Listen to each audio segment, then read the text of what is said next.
Hi, Sanchita. Lovely to see you again. And Hi, David. It's hi. so nice to see you again. Thank you.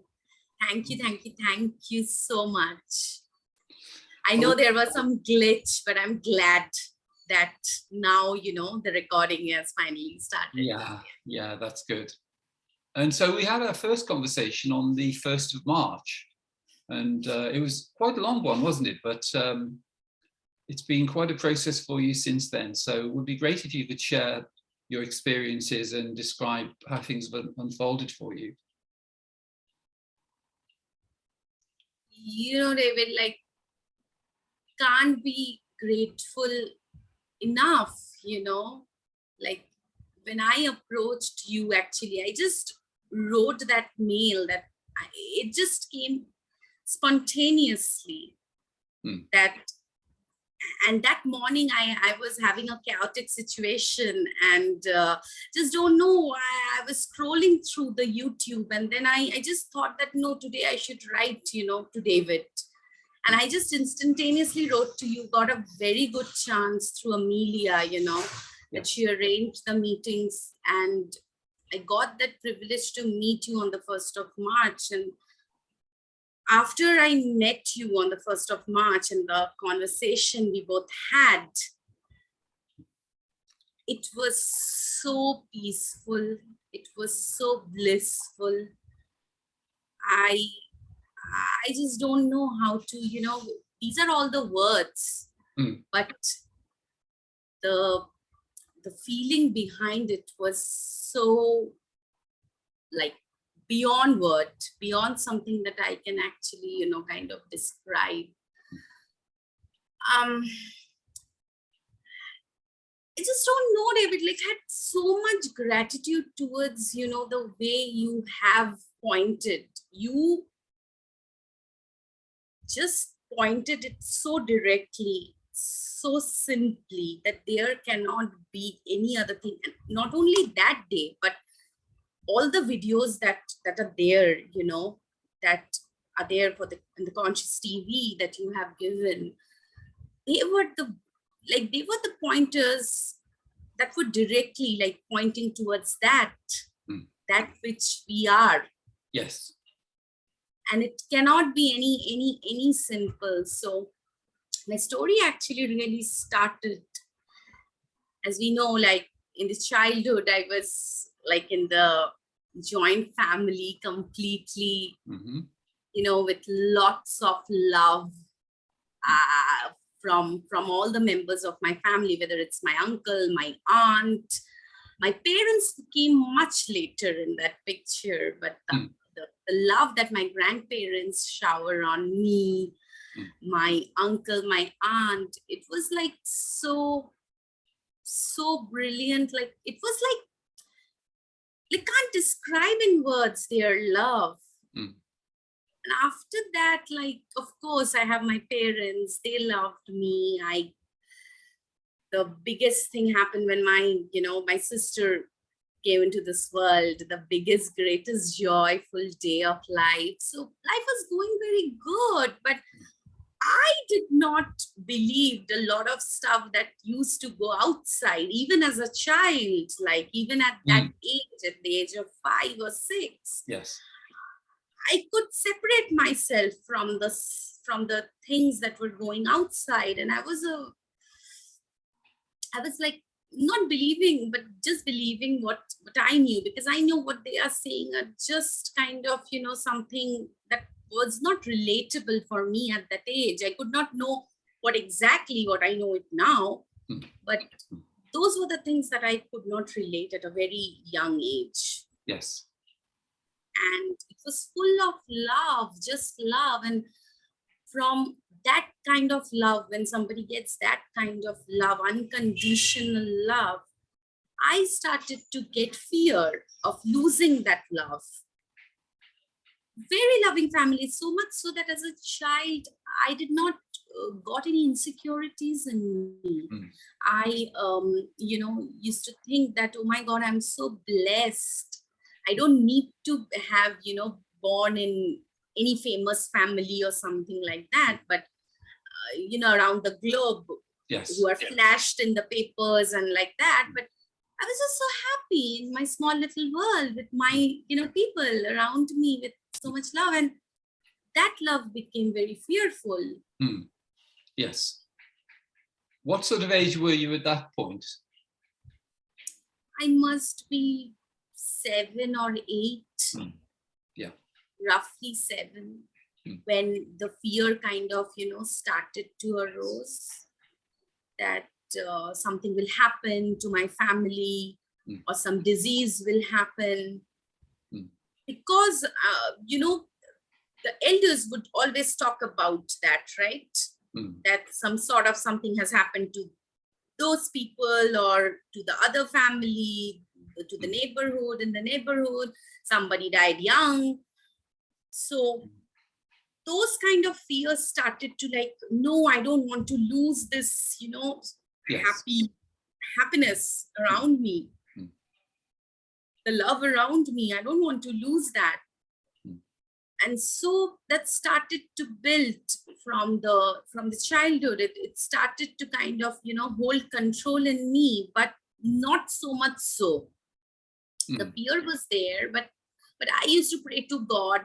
And I used to be like, no, I just know. And even I remember as a child, I have a garden in my home where all of my friends, we used to gather at 4 p.m. and we used to like play and have fun there. So in my garden area, we used to just play, some kindergarten stuffs. And one day in my garden area, I got a black stone.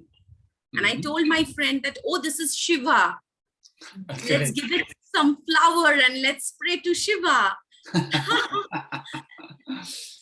So it was, very, very innocent childhood. And also the inclination happened because of my, father. He's still into very much spirituality. My uncle was into spirituality a lot. Yes. So that kind of thing just happened and life was moving ahead, but the fear was also moving ahead with it. And I remember, like, when I was a child, I did not used to go to school. I used to hate going to school because there was something that I was not able to relate with the other people, which I could not describe, at that point. And I remember, like, I used to have very short hair. And when I used to have those short hair, my mom used to chop my hairs because she was like, no, you will do makeup and all those things when you grow up, not in this age. And so I was like a bit underconfident in that sense. I was like, no, I'm not looking good. I need long hair to be a pretty girl. And I used to be like, no, but I can't relate with the other people in the school. I could not relate with my teachers also. I just don't know why. And other girls will have so many friends. And I was like, no, I did not have those friends, in school at all. I was like at a distance with them always. Wow. And so a bit of lack started to creep up also, right? I was having short hair and all those things, which are absolutely not true. Now I understand that, but yeah. And so like, I was not able to relate all the stuff that was going around me. I was more into like when I will go to my home and I will go to my happy space. And finally the school is done. So now I can just leave, for my home with my bag and everything. And let me go and, sit and play with my sister. And I have a very good friend in my neighborhood. So she was my best friend. She still is my best friend. So I was like, I'm very happy in my small little world. I don't need to go in the outside world, and find my happiness out there and start believing them. And one of the incidents that I we discussed that as a child, I went to the English teacher and I told my English teacher one day, and I told very strangely, even I don't know where that question came up. And I told her, I asked her actually, that I am aware of all the things around me, but are the things around me aware of me as well? I really like that. Yeah.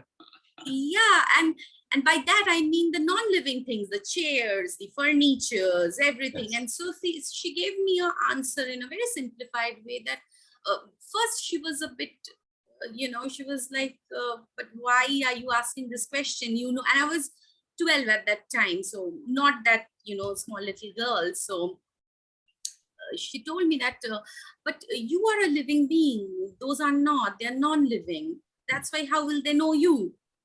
But I also did not know from where that question came to here, But as I met you, David, and as I was going through, my biggest point that happened was like life was moving in the forward direction. Everything was happening. I completed my engineering. Everything was going all good. But the fear of losing something, the fear of losing somebody close to me and not getting that love, was something that was creeping inside me. Even when I left for my studies, my grandmother falls suddenly very sick and she passed away. After that, my aunt, she passed away immediately after the next year in 2013 due to a sudden attack.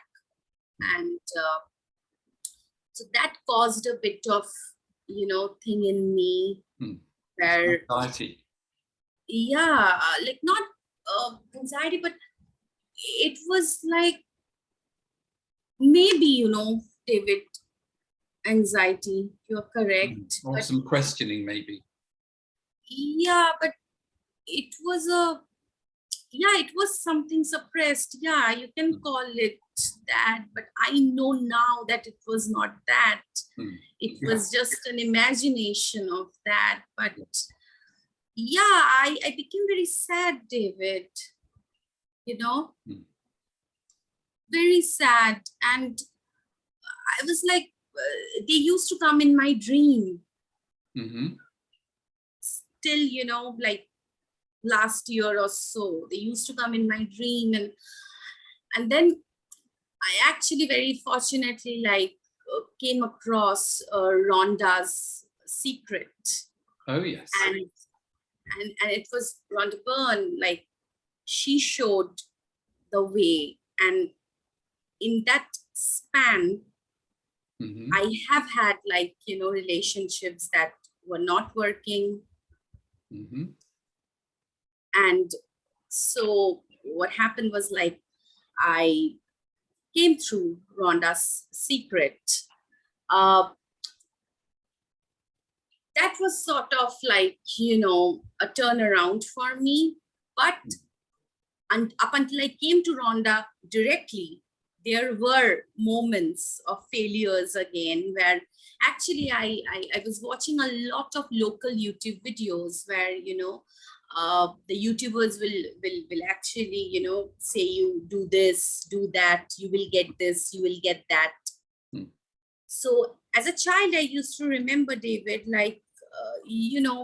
things were so easy for me to get something I want. It used to be so easy. Yes. Even examinations, even, passing a mathematics exam or an English exam, I worked totally on my intuition since I was a child. Yes. And somewhere growing up, that disconnect happened with my own self.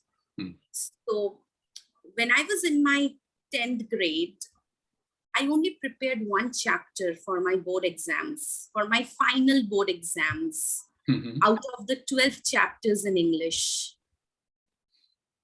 And I used to just pray to God that, please, this chapter should only come. And I used to believe there is an invisible, that will do that for me. Yes. And that did that for me. Wonderful. So I was like, I opened my, examination, that paper, and I saw all the questions came from that only one chapter. I mean, how is it possible? Who did that for me? Yes. And again, in my high school education, in my 12th grade, for the mathematics, I did the same thing. I was so scared of mathematics that I did not do any integration, differentiation, any calculation, anything for 1.5 years. Entire my 11th grade, I skipped maths. 12th grade, up until my final board examinations, the last 6 months, I mugged few calculations. And again, I used to go to my terrace, and there is still that corner where I used to just talk to the sky that please do this for me. And I know you will guide and do this for me. And that did that. And I just can't believe that confidence that I had in that invisible doing those things for me. And it did that for me again. Yes. But after I passed my maths exam, I was living in that state of unworthiness that I still did not pass it. Oh. And I used to get dreams of my maths and English exams that I did not pass it actually. So yeah, so then life was moving ahead, and as I was growing and I entered my 20s, or my 22nd year or 23rd year, as I was going through those time and job, that phase was slowly starting to begin in the year 2015. Of course, like, I was identifying too much outside, too much like the girl, because I was looking very good, the thing that I wanted always as a child, that I need to look a certain way, I need to have long hair, I need to have certain, thing. So I was identifying too much with all the positive things around me, like almost yeah, correct. Almost hypnotized me, David, from who I really was as a child. And I was just going deeper into that thing, that this is reality. This is how, and I was identifying too much, and I could not realize when I actually separated from the original me, who used to be so intuitive and so confident that no matter what, she knew that whatever she's aiming, she will get it. Yes. And so when my relationships kind of failed, I was like, no, something is really not going right, This is not something which is right. And so I was scrolling through YouTube, and I was going through YouTube, and I came across those local YouTube channels, which is everything of being a doer. You do this, do that, do this, and don't do this, or think this way, think that way. So for 8-9 months, it was too heavy for me to kind of. Yeah. Because I totally not recycled, but I was trying to be something which I'm not. Yes. And so those YouTubes would point towards do this, do that. And one night, and it was April 2021, I was like, I don't want to follow the local YouTube channels. Who is that person who has invented this manifestation? Who is that person, I used to manifest without knowing it. Yes, innocently, yeah. Instantly. And I did all these impossible tricks already. And then what is missing in me? And I was like, let me search where it is coming from. And then I came across Rhonda, and I was like, let me hear from the horse's mouth what I was doing. And I just don't know why it did not click for a year, in my head to search Rhonda. And I searched Rhonda.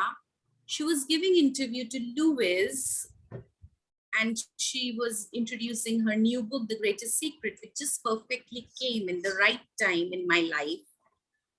And I heard Rhonda, and I instantly relate to what she was saying. And I was like, yes, this is what I was looking for. Like, it was so clear what she was and how she was, kind of demonstrating it there and she was sharing her experience, her views over there. Yes. And she was making it very clear over there.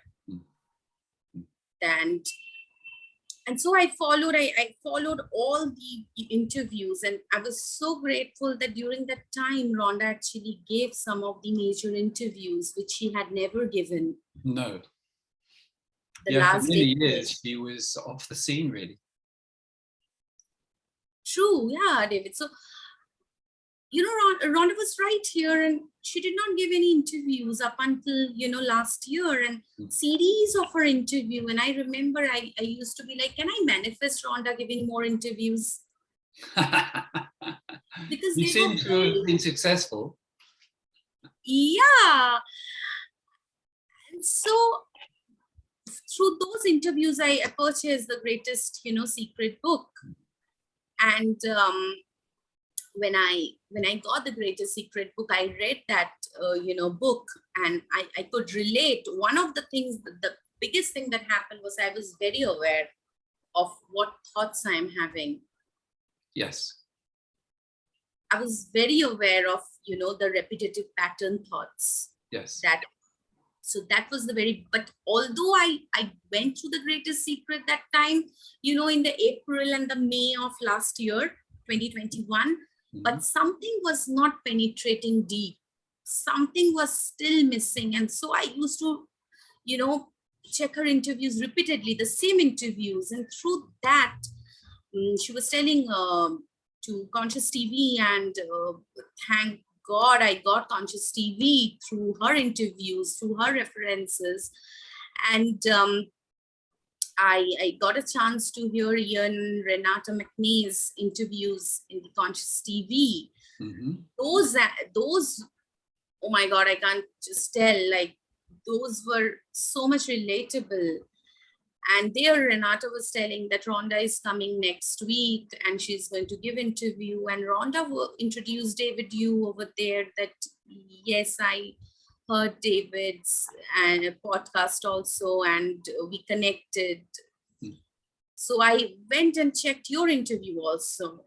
And there were a couple of old interviews in Conscious TV you had given. So I referenced all those interviews, although I was doing all these things, but something I was not able to, the core fundament of that, because I was still in that mind thing of doing, getting somewhere. So even after knowing, or having like the pointers, but something was not clicking up until I actually met you on the 1st of March, 2022. And prior to that, a tragedy happened, which actually made me, kind of do a deep investigation of the self. Otherwise, I would still be into, the doer, go get it, let's do it, let's do that, let's try this, let's follow this thought, already. So I remember after I watched The Greatest Secret interview of Rhonda, I traced all her books, The Hero, The Magic, The Power. So I immediately purchased those books. I got those books. They were very, easy to get through Amazon. So I got it through Amazon. I ordered those books and it got delivered to me. And from May 2021, I started, practicing gratitude. But I knew that my heart is not, it is just a sense of lack that was motivating me. Sure. And I was like, when I read the Magic book and The Power, I was so much, I felt so much tears, because it is so true what Rhonda mentioned in those books. Those are true very. And so, but still I was not able to, kind of get into the root of the thing. And it was all clearly given, distributed, but something was not. And so I practiced gratitude every single day. I used to journal, I used to write 10 blessings. I used to,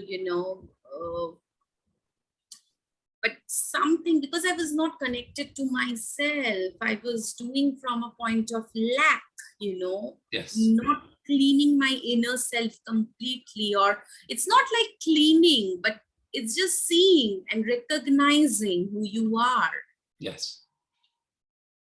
And when you are disconnected with who you are, when you are so much identified into getting and achieving and seeing results, expecting results from outside,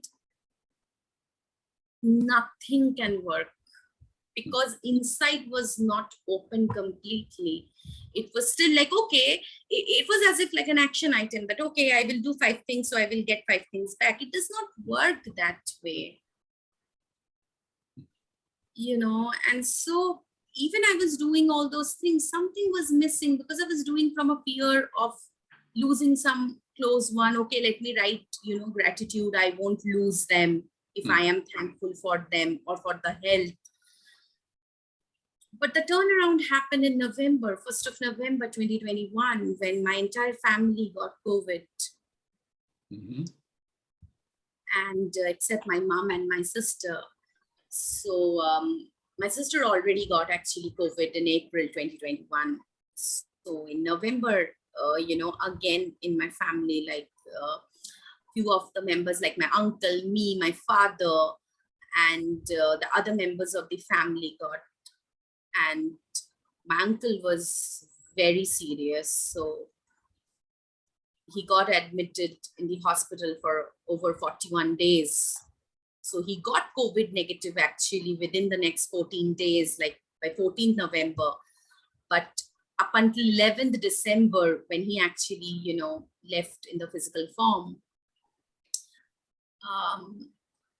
So during that time, he was very ill. And after I got COVID negative, and my father, we used to accompany along with my mother and my sister to the hospital to see him. Since he got negative, so we got the permission to actually see him, and they moved him to the normal, bed and all to see him. But he was not like, that well. Something would happen after every 3 days to him, and some infection will occur, and the doctors could not identify whether it was what was actually happening. And so when he passed away in 11 December 2021, I was so enormously grateful. That was the day, and when the heart was so open for all the love he has showered to me and my sister, because my uncle and my aunt, they did not have their own child. So me and my sister were, all the love and everything to them. So my aunt already, passed in 2013, and now my uncle. So after he passed away, the day my heart actually opened with all the love, the heart that was so closed, the heart that was so, so disconnected from everywhere, so that opened, and I was in the truest blessing that, yes, I got that love in this life, and I'm so enormously grateful for all the love he and my aunt has given me all throughout their life. Not only the love, but everything and much more that they had done. And so then I was all crying, I was in tears, and I just did not know, David, where life was heading. I mean, I remember it was 21st of December. And when he was admitted in the hospital, actually, one night after he got COVID negative, 15th November, I saw your interview with Renata. And that night, I slept very peacefully. Although I did not understood, it very clearly, but I knew that something was relatable, something I get that. At that point, I actually thought I understood it completely. But when I actually got the real thing, not a real thing, actually, it's not a thing. That's totally incorrect. But when I actually got the glimpse of that, I knew, okay, there were still gaps and there was still work that I need to, have gone through. Although it was appearing, but it was exactly in the right moment. And 21st December 2021 is the day when I was crying. And I was like, I just don't know. And I remember I used to get the Power and the Magic book in the hospital for my uncle. And I used to, like, imagine that something from my heart, some love from my heart is passing through that book to him, and he will be all right. But after he passed away, I was not doing anything. I was just totally empty. And that was the time actually the shift happened, when I did not do anything, when I left doing every single thing that I was doing, and I was that empty. Effortless. Yeah, it was so effortless. And suddenly I become very peaceful, when I was not doing anything. And everything was yet, happening for me. Every right people so to, cross that path and move me towards who I really am. And every single day from 21st December, every single day was, but still I was in that mind phase during that time.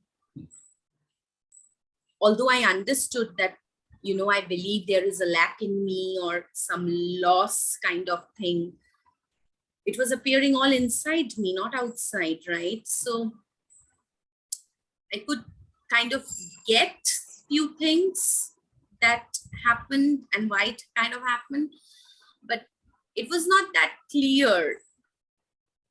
When I actually contacted you on the 1st of March, I contacted you and I spoke with you all the mind stuff, possibly, but there was still a knowing. There was still a knowing still there. And when you pointed me during that conversation, David, oh my gosh, I thought that grace or that bliss that I felt in your presence, not getting anything, those things kind of stopped to expect. Those things were not there. But I know prior meeting you, I already, going through lots of books, lots of references that Rhonda made, like, Silence of the Heart is one of the books that she referred to Yes. in one of her interviews by Robert Adams. Yes. And so I finished Rhonda's The Hero, that book. I read that. I was like, I have to be empty, I have to, what I know is not the truth. How I identified during the last 5-6 years. And 5-6 years, a lot of time though, but how much stuff I had accumulated inside, identified, there were too much to clean, but it became so easy. Once I become empty, it became so easy. It was the effortless, how you tell, David, right? Mm-hmm. It was so effortless. I was not doing anything. I did not wanted anything. But slowly I was understanding. And that's what the greatest secret, which I read few months back, right, in May 2021. Be aware of the thoughts. I was aware of the thoughts, but I did not know what to do with that. How to reject them, and that was one point. where I was hovering that how can I reject a negative thought? But to understand that, it took few months, or it appears to took few months. But when I gradually understood, that all right, it's just the difference in the mind, that it is negative and this is positive. If then it has to be one, right? If there is no positive and there is only the naming or the labeling is making it appear like that, causing a resistance. Mm. And I became very sure of the difference. And when I spoke with you, on the 1st of March, I was like, David, it's true, right? That it's fine, right? That I'm rejecting my positive thoughts, I'm rejecting my negative thoughts, I'm rejecting both the thoughts. Yeah. And I remember I thought to ask you, what is beyond belief? Hmm. And without asking you, you made it clear. Without asking you, I was like, oh my God. And I can't tell you, David, like what kind of shift happened. Even when I spoke with you, you gave me, you were like, I am giving you 6 to 8 weeks time. And if you can manage it, or if you can really, see that,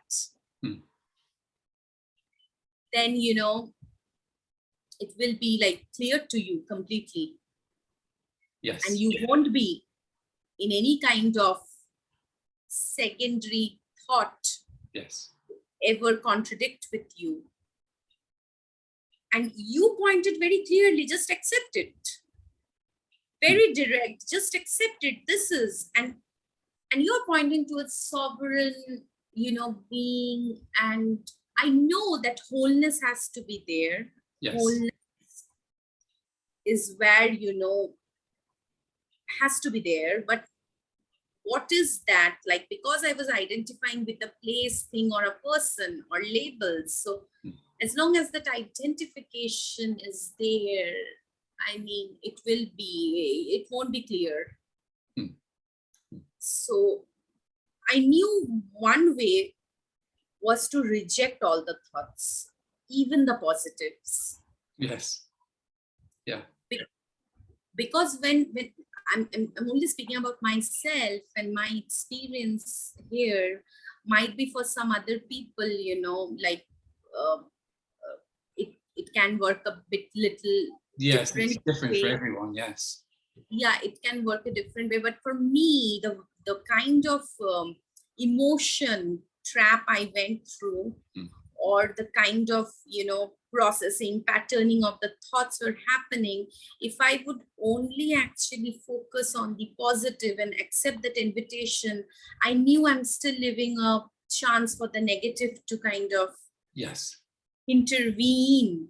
And it was almost, I was doing nothing and it was revealing itself. I did nothing. I just heard interviews. I listened very carefully by being open. And from the point that I don't want anything. Yes.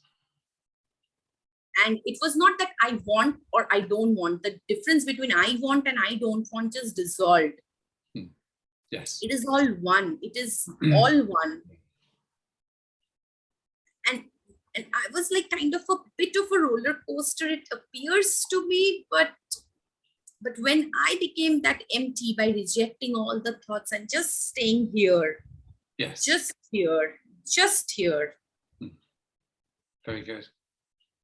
Slowly, very slowly, but that shift kind of taking place, and it was almost like it appears as a magic or something, the revelations, and it was a direct revelation. Those were happening post we connected, David, and it was all there right here. entire life it is there. I knew there is the invisible, which I used to, trust. And that trust is the infinite love. When there is no doubt or intervention in that trust. Yes. Yeah. Yeah, wonderful. You mentioned that the John Wheeler recording played a part in your realization as well. Absolutely. Like, oh my God, David, like I heard your interviews. I went through Conscious TV. I heard Ian and Renata so like becoming empty.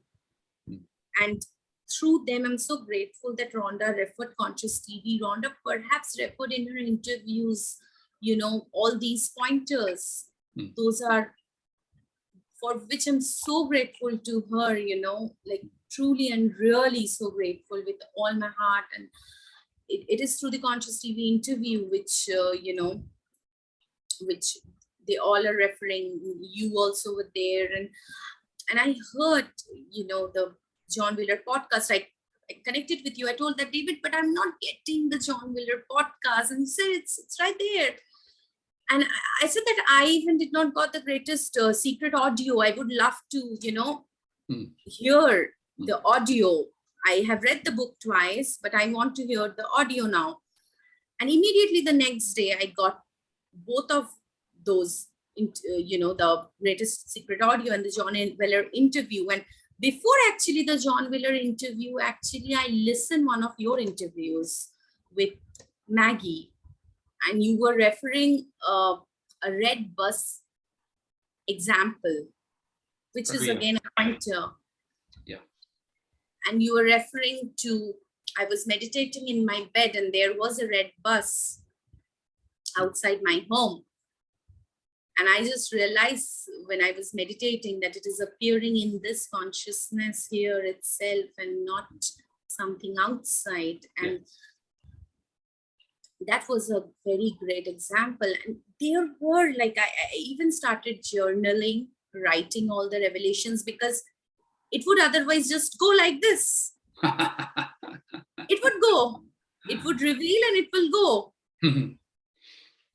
And so I was like, yeah, that's a good point. It's so slowly those, and then I watched the John Wheeler podcast and instantaneously I was like, that's it.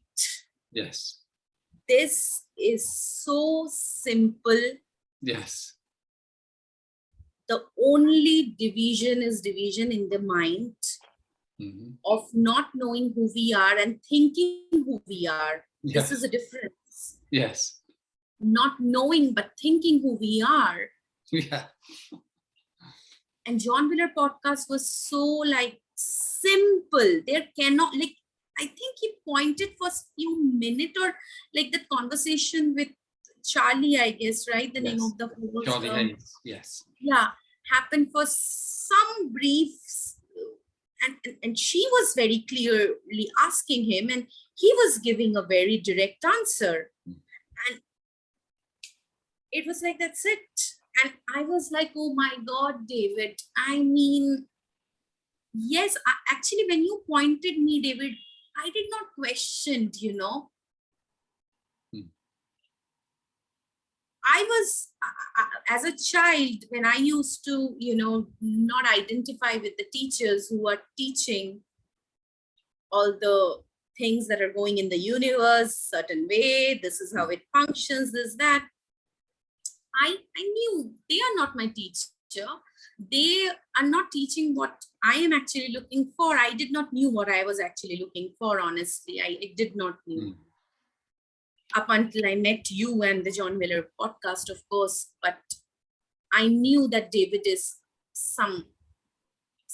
like, I can't tell you, David, what resonance I got with you. Like, it is something I can't describe in words. It is something I can't express. It is not about getting something.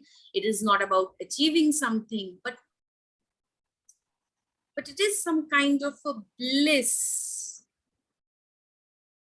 in your presence, truly. And I don't know what made you give me 6 or 8 weeks time. And it happened actually close to 4 weeks time, I guess. Yes. I guess 4 week time somewhere, right? It happened. And actually I was becoming very just kind of rejecting all the thoughts. But my trick was, I was aware of the thought, but I did not knew what to do with it, whether it's a positive or a negative, how to reject it. And I often would say, this is not true. And I would not say it out of anger or out of frustration to get it away from me.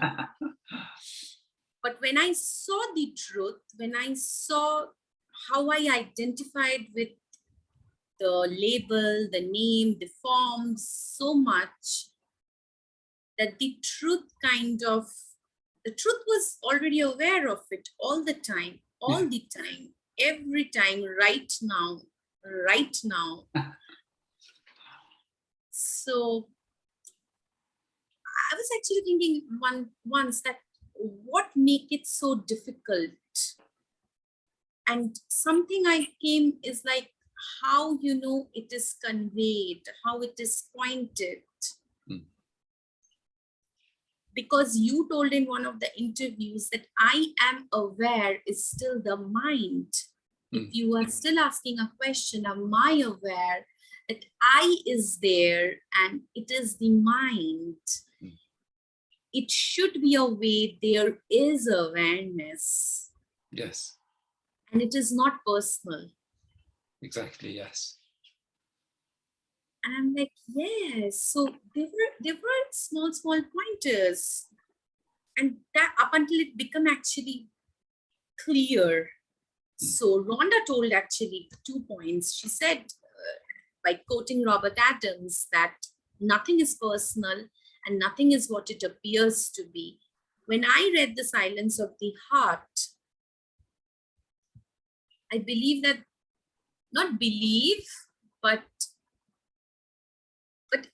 it was such a book. It is such a book, Silence of the Heart, like truly and really, like if you are that empty and if you are reading that book, you can surely resonate at least some, at least to few. But how Robert had pointed and how you pointed, and there was a kind of resonance over there as well. It was so equally said and so equally mentioned over there. And this is, and I did not doubt it. I did not question it. I did not try to, examine it, because you cannot. No. You cannot. Do not analyze it. Yes. You cannot. Neutrality is where we just naturally reside. So if there's any analysis or compartmentalization or judgment or comparison, then we're still in the mind. Yeah. That's still the mind. And you said it, and I was like, okay, I accept it. That's it. It was so simple with that, David. You just pointed, and I was like, okay. I did not question. I did not analyze. And same thing I heard for Nisargadatta. I think his guru pointed him that he's an infinite being. And same, I was like, oh my God, yes.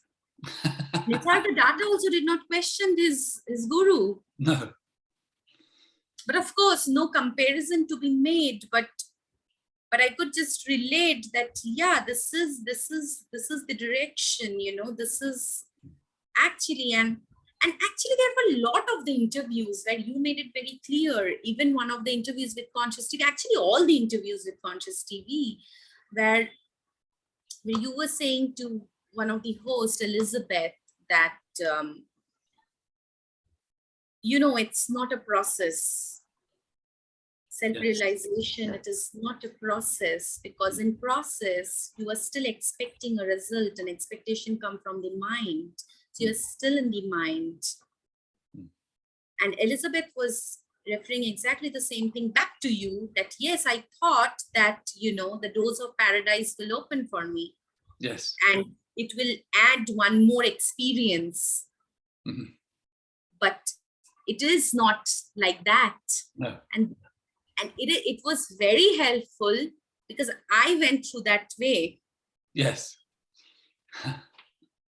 So things were I was just given, David, when you just gave me 6 to 8 weeks time, the revelations were automatic. It was so spontaneous. And I used to wake up at 4 a.m. in the morning, mm-hmm. or 5 a.m.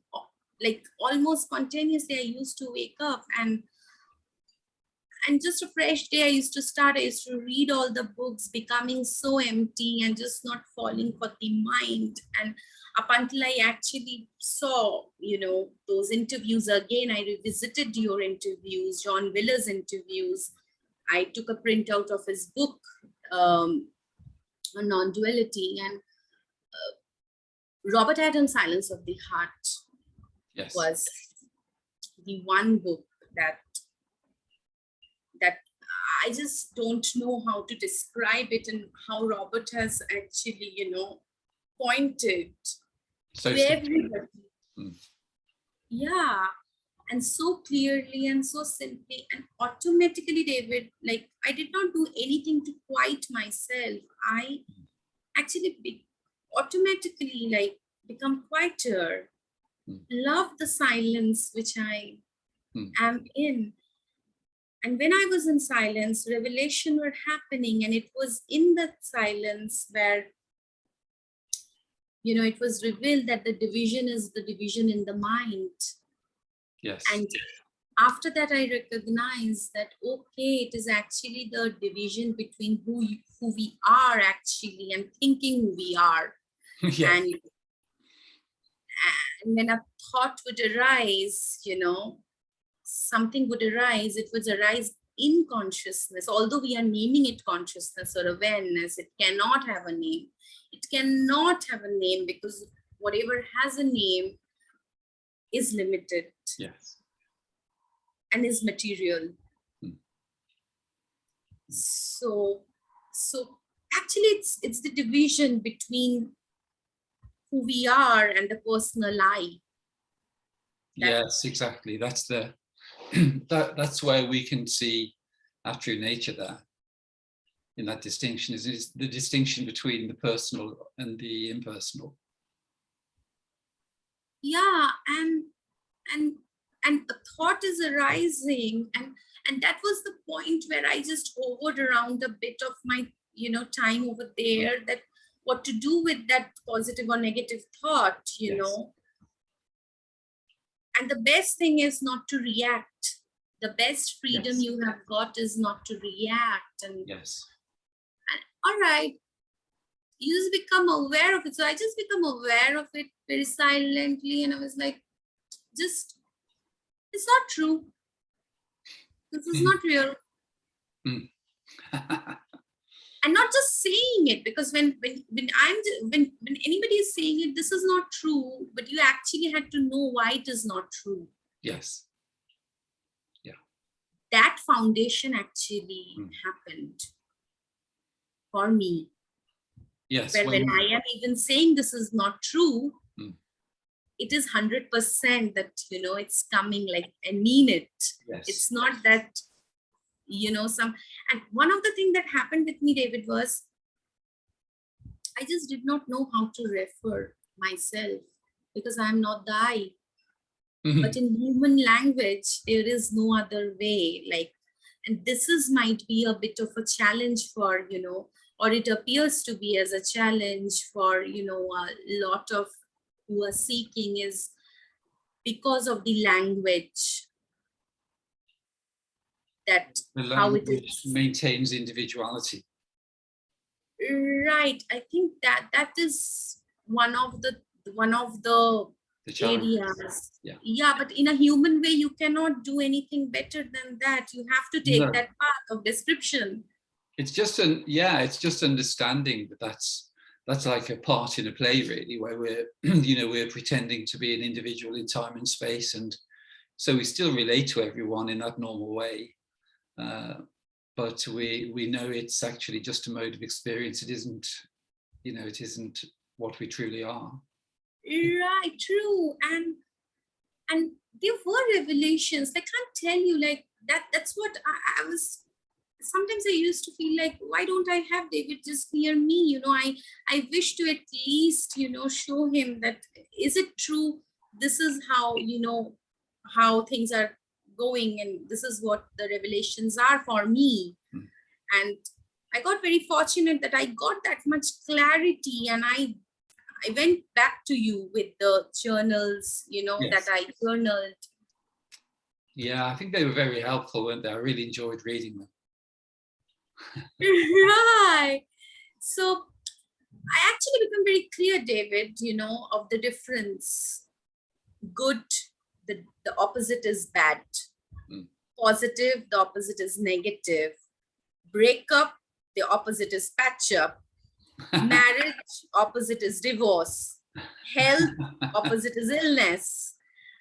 Rich, opposite is poor. So I used to actually divide it in my mind, what concepts, you know, we have grabbed since we are young, since that kind of foundation, you know, actually happened with all of us as an individual. You are so and so name, and you are limited. Of course, if you are having a name, you will be limited. Yes. And so, you know, and I become very clear. And one of the major revelations that happened was just right in this moment, right here.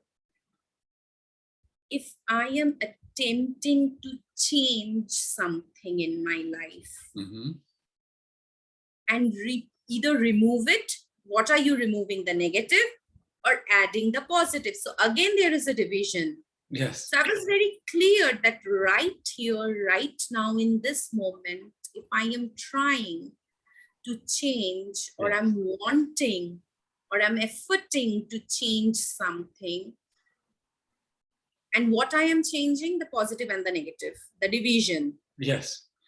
If I am actually doing that, that is where the conflict is happening. And that is where the dispute is happening in this mind. But what if I just let it, allow it, and let it just go, let that thought just go? And from the point of knowing that it is not true, or this is not true, because who we truly are, when we are trying to identify with the small boxes of limitations, we are trying to finding our identity on those boxes. Yeah, so sure.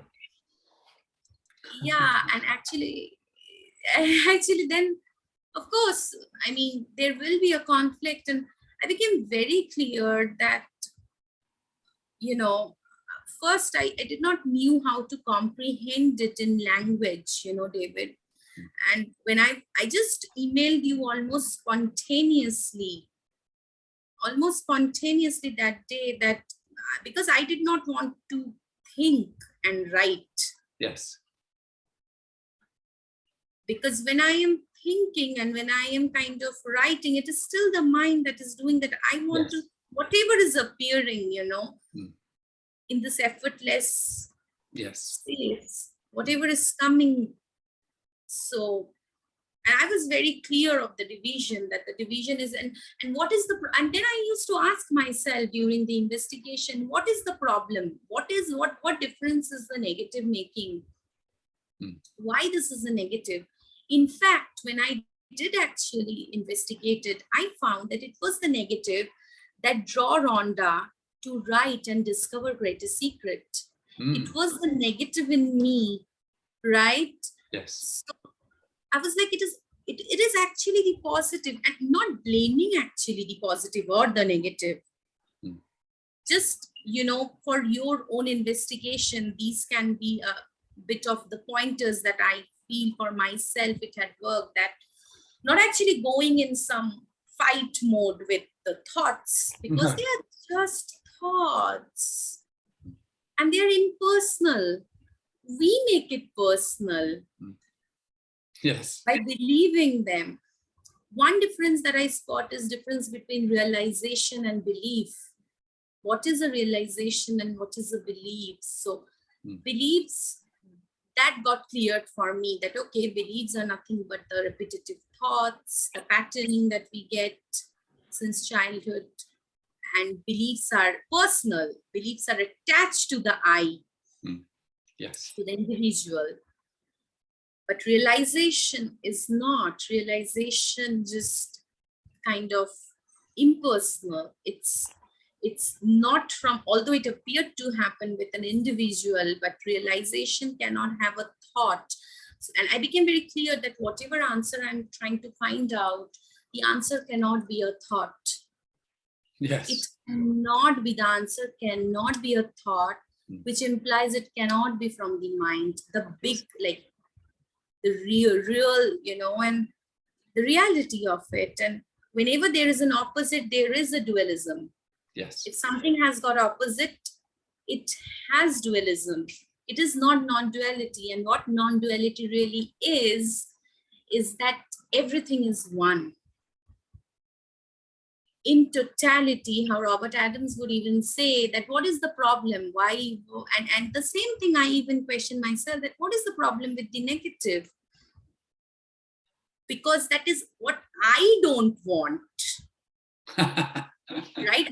I don't want, or the positive is what I want. That is why it is a positive. And it's actually concepts, isn't it, David?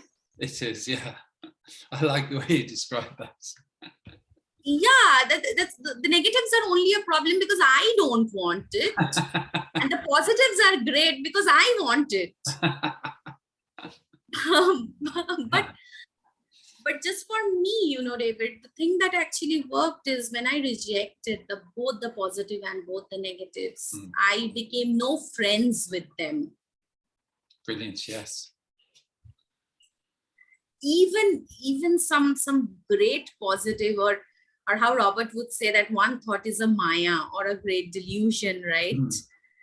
So even if some great thought would come to my mind, I would still know it is coming from where.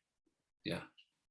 And I was like, it's not true. So yeah, some temptations will still be there to pull you, you know, to make you believe so many things.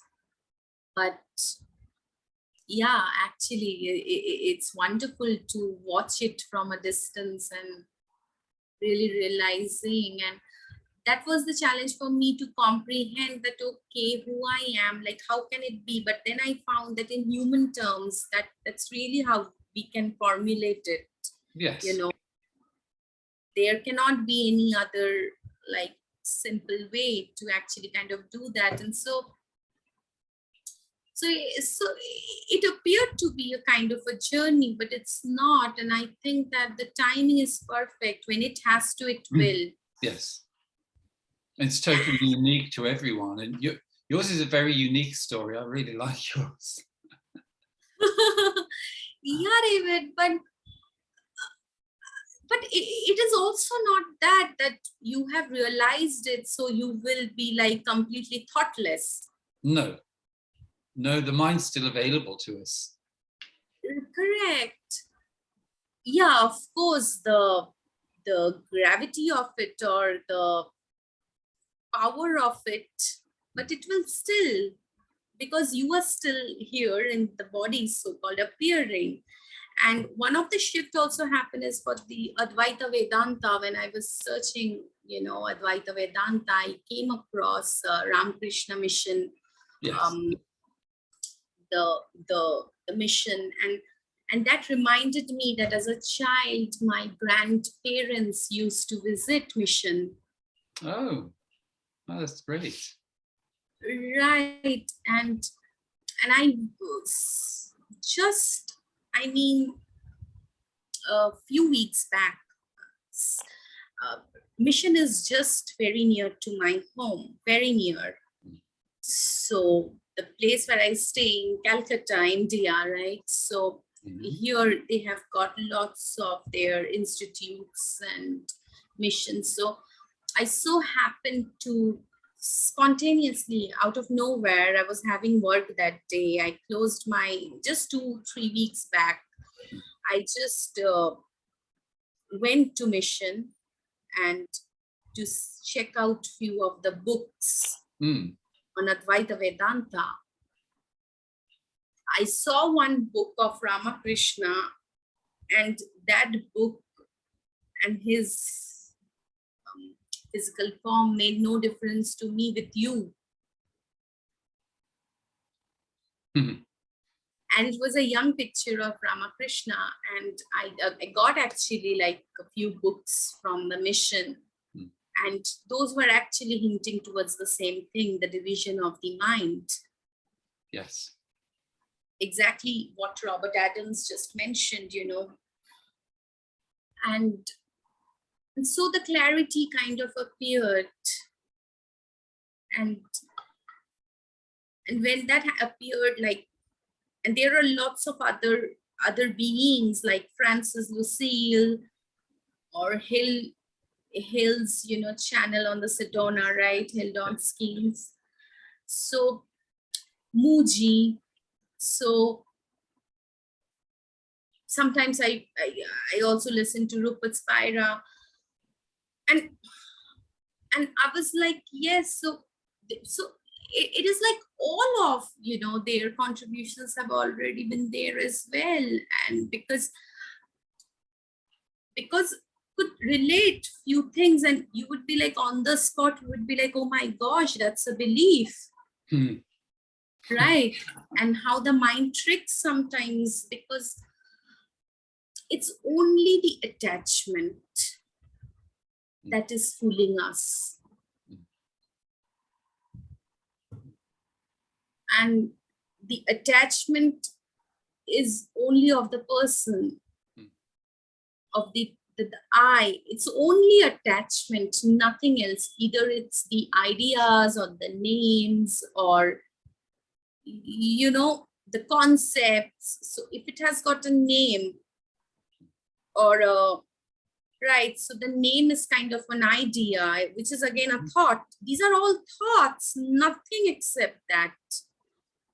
Any kind of name, thought, or a word, and we interpret the meaning with our mind, and then we again divide it with conditions and conclusions. So I was very clear in that way that, okay, there is a name or a label, so it is a thought ultimately, and then we kind of apply concepts to it, and concepts are nothing but based on the analysis that we do on the division, and these are all happening on a personal level.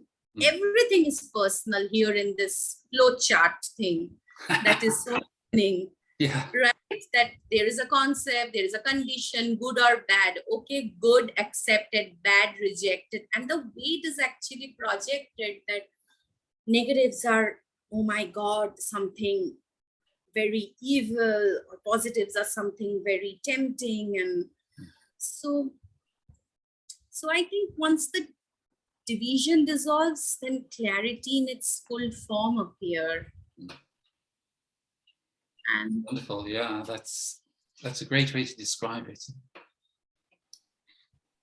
Yeah, true. So the conclusions are a great thing, actually. Like, we come to conclusion for everything through the mind, but it's not actually the truth. It's still the mind that is concluding. And who we are is like just right here, silently present, and no noise. Yes, neutrality. Total neutrality, totality. It has got no division in it, no division in it. It's only the division in the mind with what we are, and then identifying with that individual and identifying with the personal I or the mind, and perhaps going and analyzing, conceptualizing, conditioning it. And when we do all those things, we of course create a feeling or a resistance. But yeah, that's what had actually worked for me. The only two things actually: one, rejecting all the thoughts, whether it's a positive or the negative, becoming so like empty that because all the desires are the desires of the mind ultimately. Yes. And the way you describe it's just really simple, because the being attached to the positive or the negative creates motion, but actually what we are and what everyone is seeking is that stillness and neutrality where there is no movement. So it is very simple, really. Exactly. And it's so beautiful. Like, even if I'm saying it's beautiful, like, sorry, even if I'm saying it's beautiful because we are trying to find the answer in the appearance. Yes.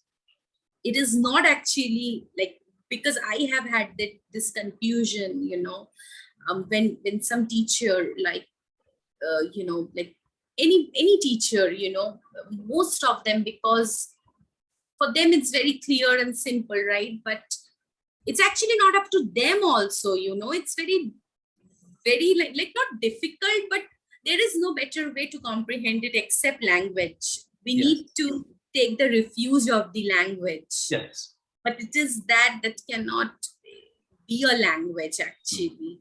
So even the beautifying, or some teacher would say something like, and I used to go in that zone where I used to be lost. How can a person disappear? The teacher would often say that the person will disappear.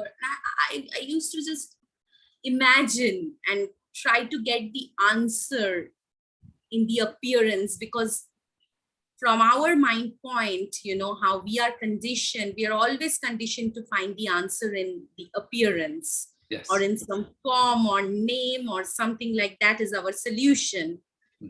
But what it actually is never appears, and it never disappears. And what all appears and disappears is not true. Yes. So a thought is appearing. If it is that real, it would have never disappeared. It was. So just try to, David, kind of making it, you know, simplifying for me. Yes. You know. I think what you've described is just really helpful to lots of people, because it's been, well, it's just a very authentic description of the way things unfolded for you. And, you know, it's, amazing. It's truly amazing. And I believe that I'm so blessed. Like, can't imagine, like, I got actually gravitated to all the teachers in the West. Although mission is just few kilometers from my home, I guess 2 or 3 kilometers from my home. My grandparents have been, and me, myself, my father, my uncle, everybody been a very great devotee of Shiva and Kali, you know, and those connections were there, but I got gravitated to the Western teachers. I got so resonated to Robert Adams, like, and you. I mean, like, it cannot be more simple. I mean, cannot be more simple. It's just that the desires of the mind that we are attached, it's just attachment of the concepts. And all the teachers, if I would say, David, like you, of course, you know, and Francis, and the teachers I got gravitated in the West, and bits and pieces of their teachings and their pointings. So, but yours was the one which was very clear, like it did not confused, it did not, I was like, okay. So you just pointed, I was like, okay, I did not analyze, did nothing. And I'm so grateful that kind of, you know, desire that arose in the first place, that actually kind of, you know, dissolved completely. But I think that whatever happened was so meant to happen. Exactly, yes.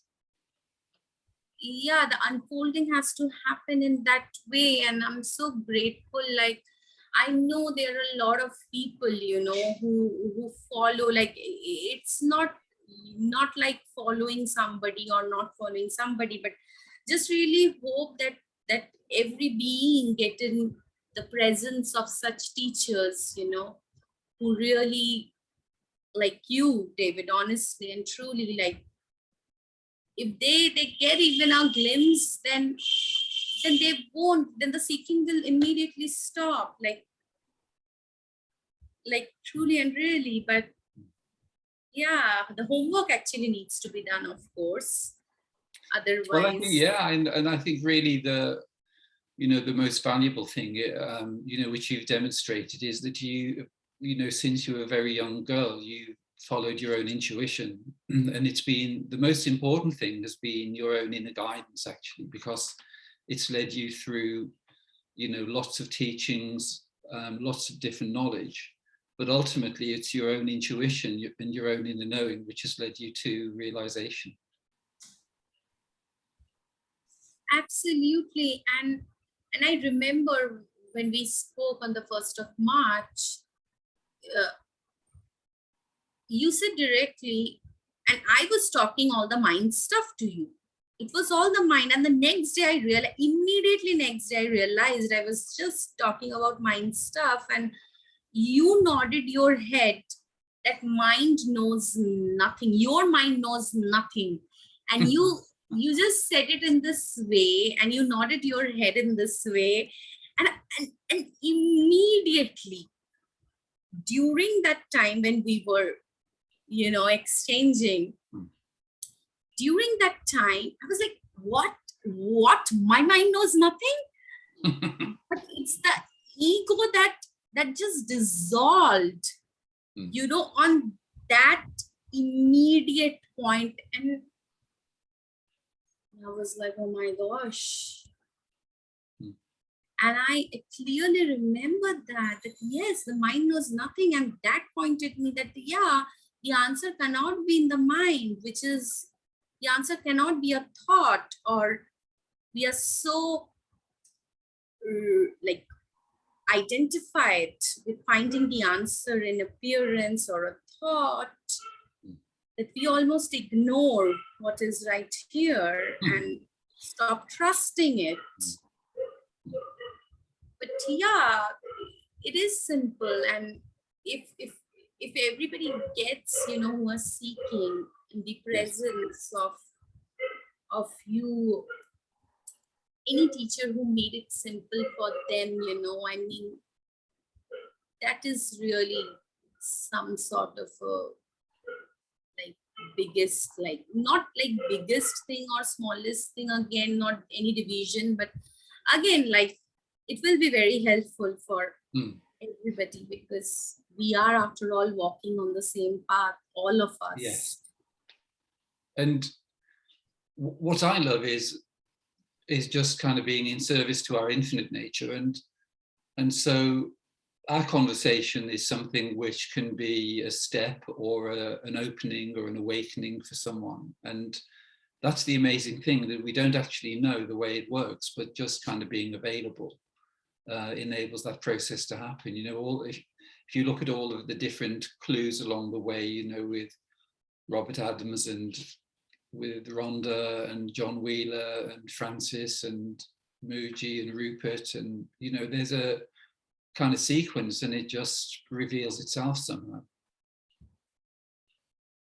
Yeah, absolutely, David. I like can't describe in words. Even sometimes, like, my friends would say, like, like you are very blessed, and truly and really you have been very blessed, and that you actually kind of first of all, you actually kind of born in this family, and where you got so much love that, yes, of course, that was a contributing factor, that is a contributing factor, but just so much gratitude. Like now I have that heart.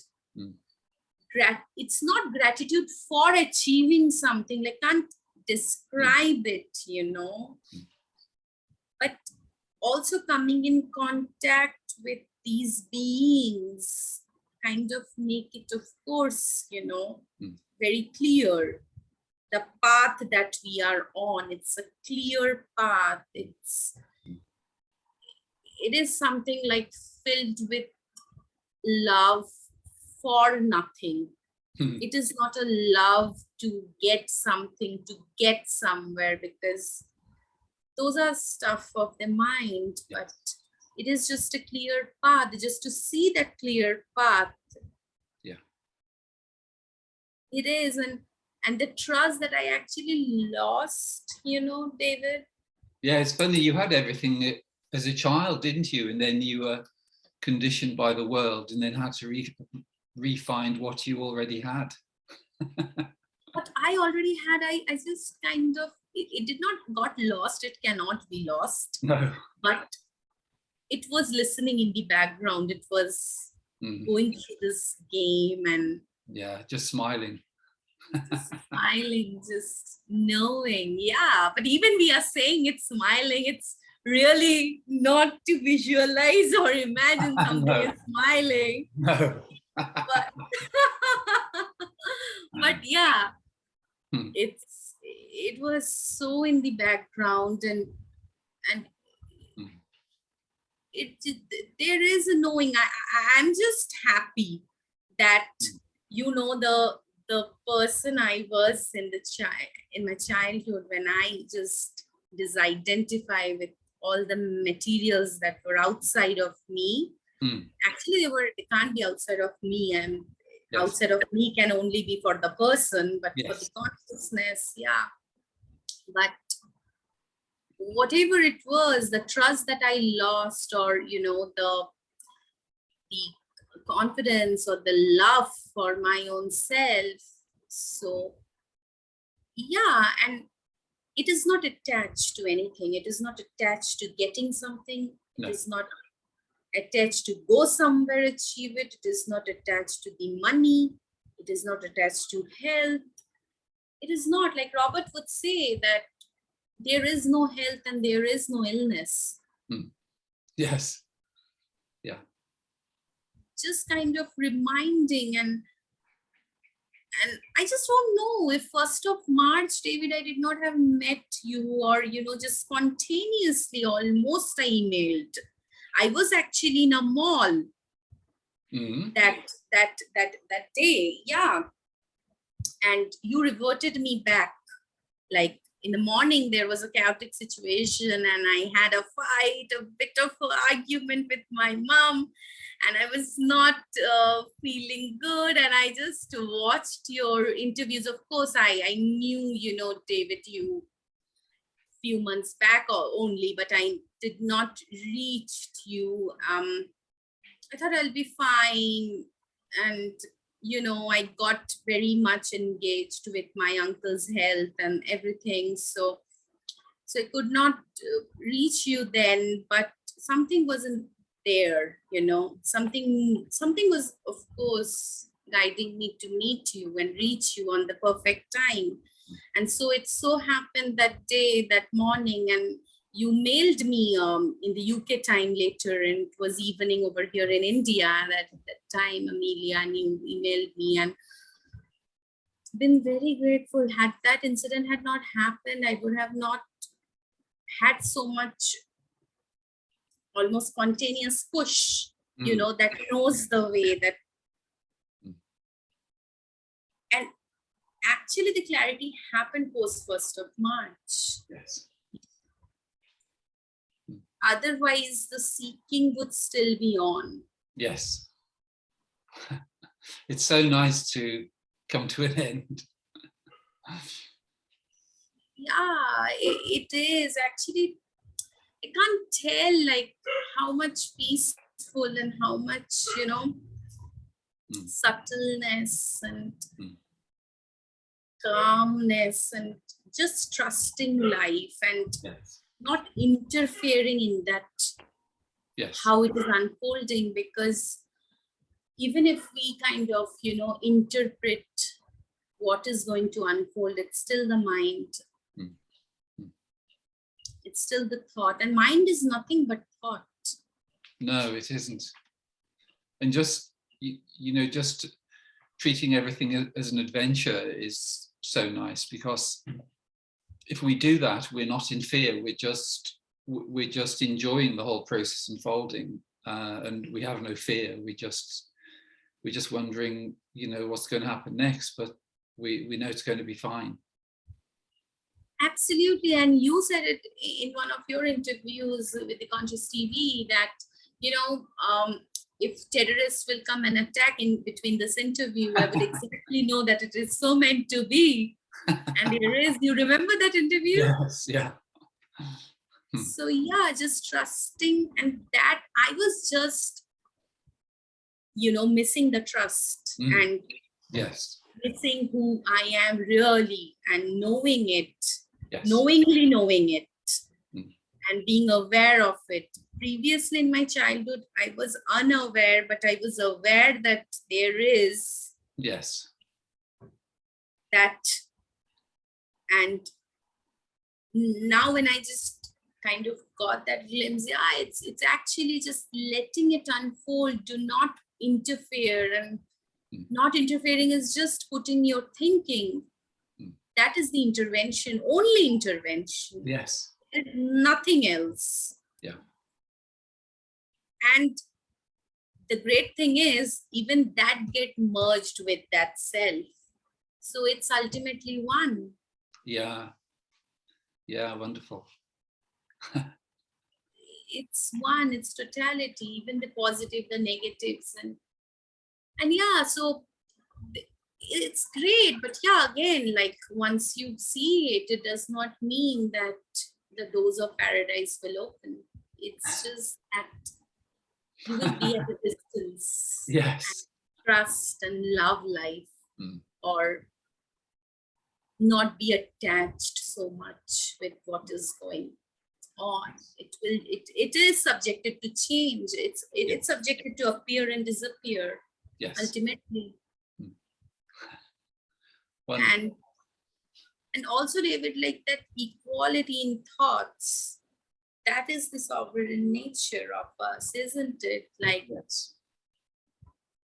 Accepting the positive, negative, bad, good, yes. personal, impersonal, everything. That is the sovereign us. And yes. Right. And also, like, fear is again an attachment. Fear is again an attachment of the mind with the concept of what is fear and what is happiness, but what we are before that concept is what we are. What we are before the concepts, actually. So, yeah, I actually realized it's only attachment with the personal I, and attachment gets all the concepts and all the conditions, actually. So if that gets dropped, then, game over. Game is over. Trusting, not actually the person is disappearing in front of you. and the person is not actually disappearing literally like a magic. No. But you would know the space you are. Yes. Yes.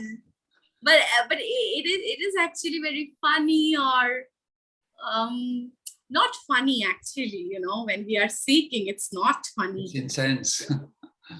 It's not funny at all when we are seeking and go get it. I am not getting it. That zone we are. But now, yeah, it's kind of fun.